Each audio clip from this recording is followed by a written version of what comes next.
Остри пораки од премиерот и министерот за правда кон нивниот коалиционен партнер Билал Касами. И двајцата го потсетија кој е премиер во државата, откако излезе со ставови дека ќе бара Фатмир Лимани веќе да не биде министер од нивните редови, а дека е можно и Филков да биде опфатен со најавената владина реконструкција.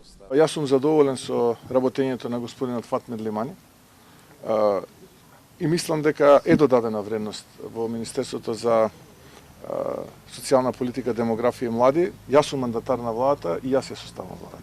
Ако некој тоа го заборавил, еве да го потсетам. Кога ќе биде Билал Касами премиер, тогаш веројатно он ќе кажува кој ќе биде министер, а кој не. А до тогаш владењето на правото, односно почитувањето на уставот и законите ќе важат за сите. Препукувањата меѓу министерот за правда и коалиционите партнери од вреди, поточно со вице-премиерот Беким Сали, почнаа откако студентите албанци на правните факултети поднесоа петиција за полагање на правосуден испит на албански јазик, а Филков им одговори дека тоа е противуставно. Касами деновиве изрази незадоволство од учеството на неговата партија во рамки на коалицијата и во владата, што отвори дилема и дали е може нов политички пресврт или само се обидува подобро да се позиционира во пресрет на најавената реконструкција. Тој денеска не сакаше да даде изјава. Идните чекори ќе се разгледуваат на вечерашната седница на Централното собрание на партијата, каде ќе се разговара и за кадровски прашања.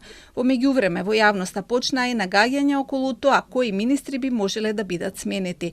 На шпекулативната листа веќе се најдоа министерот за култура Зоран Љутков, министерот за спорт Борко Ристовски, министерот за земјоделство Цветан Трипуновски, министерката за енергетика Сања Божиновска, а упорно се зборува и за рокада со знам за правда која би ја предводел Панче Тошковски. Реконструкцијата според најавите би требало да се случи во мај или во јуни.